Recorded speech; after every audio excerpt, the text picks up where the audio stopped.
Assalamualaikum warahmatullahi wabarakatuh. Waalaikumsalam warahmatullahi wabarakatuh. Alhamdulillah wassalatu wassalamu ala Rasulillah sayyidina wa maulana Muhammad ibni Abdillah wa ala alihi wa ashabihi wa mawala.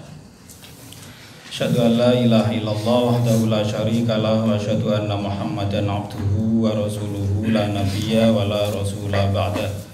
Rabbi shrah li sadri wa yassir li amri wahlul 'uqdatam min lisani yafqahu qawli. Subhanaka la ilma lana illa ma 'allamtana innaka antal alimul hakim. Amma ba'd. Bapak Ibu sekalian, jamaah pengawasan rahimakumullah, sesarengan kula dherekaken muji syukur dumateng Allah Subhanahu wa taala. Kaping kalihipun sholawat salam mugi kunjuk dumateng Nabi Agung Muhammad sallallahu alaihi wasallam, panutan kita ingkang kanthi ajaran agama Islam utawa selamatan kita sedaya teng donya dumugi akhirat. Bapak Ibu rahimakumullah, niki pemain ganti nggih, karena pemain intinya nembe gerah, mugi-mugi segera diberi kesembuhan oleh Allah. Amin Allahumma amin. Wow, pesenipun melanjutkan ayat 164 ya. 164 surat Al-A'raf.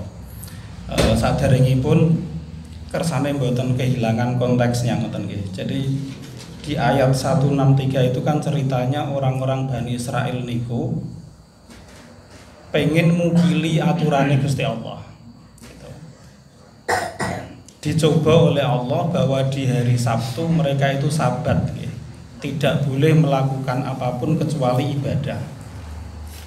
Nah, penduduk yang berada di sekitar pantai itu karena pekerjaannya nggih nelayan, diuji oleh Allah Subhanahu wa taala, ndelalayen pas mboten dina Sabtu niku ya enggak ada ikan.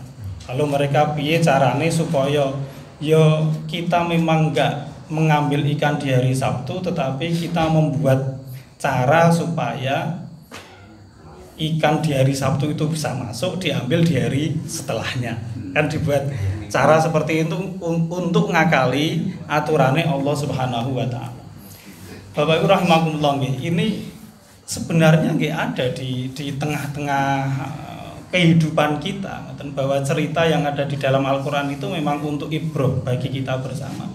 Di tengah masyarakat ada orang yang modele kayak gitu. Jadi ngakali aturan Gusti Allah, ketoke ora kelihatannya niku tidak menentang, ngoten nggih, tetapi hakikatnya itu menentang. Ya cara mereka adalah di hari Jumat mereka gawe jugangan. Napa niku? Supaya napa? Supaya ikan yang biasanya muncul di hari Sabtu itu masuk, ngoten nggih. Lalu di hari Ahad baru mereka ambil. Nah, kemudian ketika sebagian Bani Israel bersikap kayak gitu di ayat 164 ini, segolongan dari mereka itu yang mengingatkan, kok kamu kayak gitu, kok mukili Gusti Allah, padahal Allah tahu loh kalau dibohongi kayak gitu. Ada yang, jadi kaum Bani Israel di sini itu ada tiga. Yang pertama orangnya melanggar aturan Allah Subhanahu wa taala. Yang kedua, sekelompok orang yang mengingatkan mereka, tapi ketika diberi peringatan ya enggak mau mereka, ya wis lah dikandani ra ngambil karepmu dhewe, rasake akibatnya sendiri. Mereka berhenti tidak memberi peringatan. Lalu yang ketiga, mereka ini terus-menerus memberi peringatan. Nah, kelompok kedua ini itu bilang kepada kelompok ketiga yang selalu memberi peringatan itu. Dia mengatakan, wa idz qalat ummatun, ingatlah Muhammad ketika sekelompok dari kaum Bani Israel yang sudah jeleh memberi peringatan, berkata kepada sekelompok lain dari kaum Bani Israel yang terus-menerus memberi peringatan meskipun enggak didengar oleh kelompok pertama. Mereka mengatakan, lima ta'iduna, kenapa kalian kok tetap memberi mau'idhah? Wa'adhan atau mau'idhah niku Bapak Ibu rahimakumullah nggih, maknanya secara bahasa adalah kita mengingatkan seseorang sesuatu yang sebenarnya dia sudah tahu. Bahwa ngono ki nggak boleh. Itu mauidhah. Jadi kita memberi mauidhah itu berarti kita memberi peringatan kepada orang lain yang sebenarnya dia sudah tahu. Beda dengan iblagh atau balagh. Kalau balagh itu kita memberitahu sesuatu yang orang lain memang belum tahu. Maka sebenarnya yang disebut mubaligh itu orang yang memberitahu orang lain yang sebelumnya dia nggak tahu. Itu mubaligh. Tapi kalau wa'iz atau mau'izah itu sebenarnya ya kita semua sudah tahu, tapi diingatkan kembali, terus diingatkan. Itu mau'izah. Nah, di sini dia mengatakan lima ta'izuna. Kenapa kamu kok terus-menerus mengingatkan kauman, sekelompok orang yang Allahu muhlikuhum. Allah akan menghancurkan mereka karena mereka melakukan pelanggaran. Au mu'adzibuhum 'adzaban syadida, atau Allah akan mengazab mereka dengan azab yang sangat berat, sangat pedih. Kenapa kalian terus-menerus memberi peringatan? Nah, jawabannya ada dua nih yang mestinya kita garis bawahi sangat tebal kanggo sangune awak dhewe ketika hidup bermasyarakat. Karena bagaimanapun ketika kita berada di tengah masyarakat pasti akan bertemu dengan orang-orang yang perlu diberi peringatan. Nah, tantangan kita adalah apakah kita akan menjadi kelompok kedua yang mengatakan wong wis tak kandhani kok. Wondene ora ngandel ya wis. Aku wis pernah ngandani. Apakah kita menjadi kelompok kedua seperti itu atau kita akan menjadi kelompok yang terus-menerus memberi peringatan? Nah, yang diharapkan oleh agama kita, karena agama kita ini agama dakwah, agama yang saling mengingatkan, ngaten nggih. Itu ya kita harus terus-menerus memberi peringatan. Ngeling ke saudara kita tahu tapi mungkin lupa, ngaten. Kita ingatkan kembali. Sebelum dia ingat, kita jangan berhenti memberi peringatan. Nah, di dalam fikih dakwah itu digambarkan nggih. Nek awak dhewe itu ngandani koncone yang sedang lupa, itu diibaratkan seperti kita membangunkan orang yang sedang tidur sementara rumahnya sedang kebakaran. Misalnya kita punya tetangga, rumahnya kebakaran, lalu tonggone awak dhewe itu tidur angler. Kita tahu loh, kita yang tahu bahwa rumah itu bakal kebakaran, kita pasti akan membangunkan. Mas atau mbak atau siapa, ayo bangun, ayo bangun. Sekali dua kali apa kemudian ketika kita ditangeke angel robong sisa apa seperti itu? Kan tidak.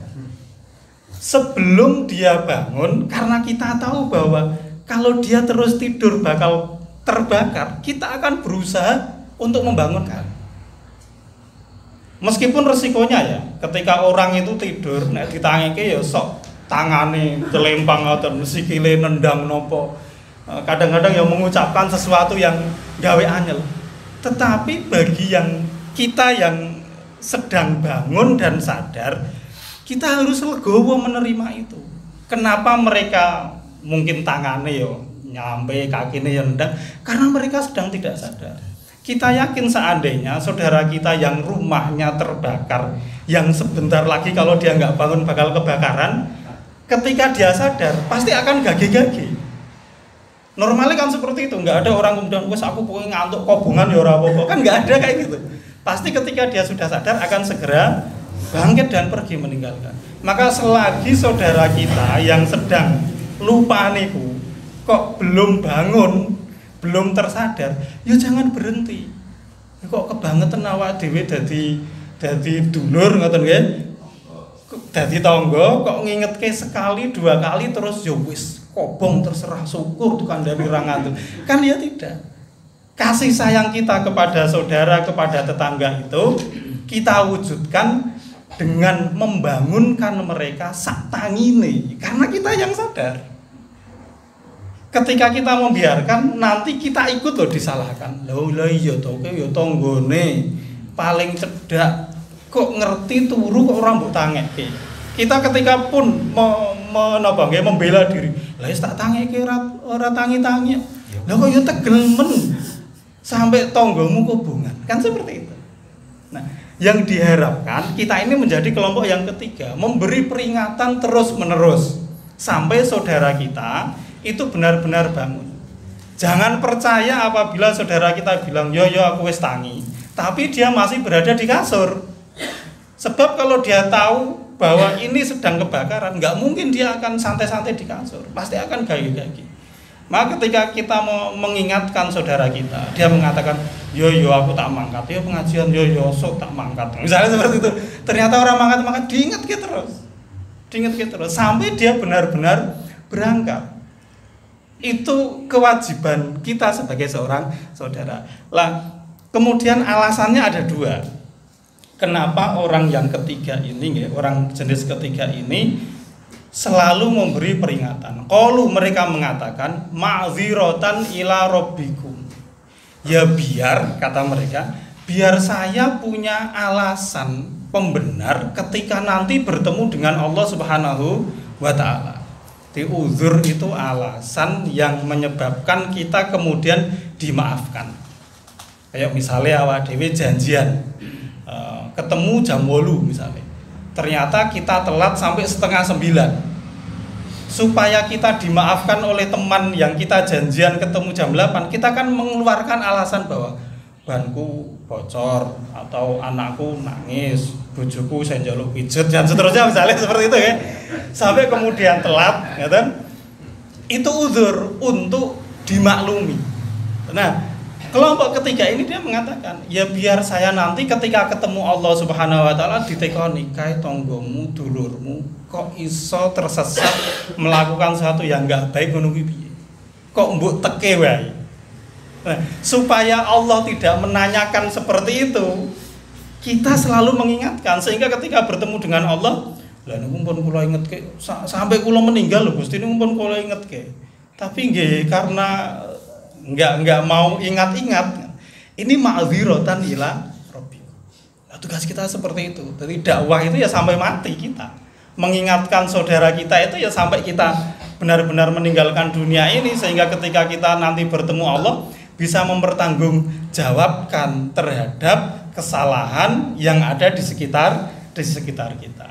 Itu yang pertama. Napa niku bagi diri yang memberi peringatan itu supaya kita punya alasan kepada Allah Subhanahu wa taala. Bagi saudara kita yang lalai wala'allahum yattaqun, supaya semoga mereka bisa kembali bertakwa, takut kepada Allah Subhanahu wa taala sehingga tidak lagi mengulangi kesalahannya. Jadi untuk internalnya berarti ya nanti buat pembelaan kita, dan untuk eksternalnya untuk saudara kita ya biar kita berharap supaya dengan peringatan kita ini saudara itu bisa kembali seperti kita. Pokoknya selagi rung sadar kita harus membangunkan. Nah cara membangunkannya karena kita niatnya apik, ya ora digembyur banyu, ora enggak seperti itu. Ya kita memberi peringatan itu ya bil hikmah wal mau'izah hasanah kan seperti itu karena niatnya kita sayang kepada saudara kita.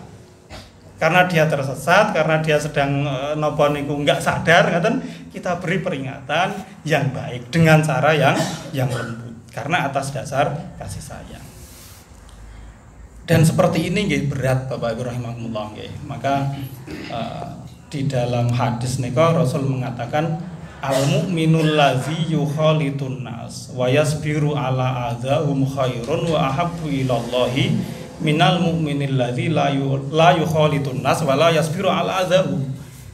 Orang beriman yang bersabar mengumpuli masyarakat, orang beriman yang sabar bergaul dengan masyarakat, yang berkumpul dengan masyarakat dan sabar terhadap ucapan, perbuatan, fitnahan mereka, itu jauh lebih dicintai oleh Allah dan lebih baik dibanding orang yang menutup diri nggak mau tahu dengan masyarakat. Kenapa? Karena kebaikan orang yang menutup diri itu hanya dirasakan oleh dia sendiri. Padahal agama kita ini agama dakwah, agama ngajak-ngajak menuju kebaikan. Ya memang berat tetapi pahalanya juga luar biasa. Berdakwah itu apabila kita bisa wasilah atau lewat lantaran kita seseorang itu bisa mendapat hidayah, itu lebih baik kata Rasul, khairun minad dunya wa ma fiha, lebih baik daripada dunia dan seisinya. Lah niku kan luar biasa. Nggih. Insyaallah ngoten nggih, mugi-mugi niki bisa menjadi pengingat kita bersama. Intinipun agama kita mengharapkan kita ini selalu mengingatkan, selalu memberi mauizah kepada saudara-saudaranya supaya harapannya sebagaimana ya kita berkumpul dalam satu RT misalnya, dalam satu kampung di dunia, ya Allah akan mengumpulkan kita bersama-sama di surganya. Amin Allahumma amin. Insyaallah ngoten, mugi-mugi manfaat yang ngapunten papilih wonten kelentak-kelentunipun. Assalamualaikum warahmatullahi wabarakatuh. Waalaikumsalam warahmatullahi wabarakatuh.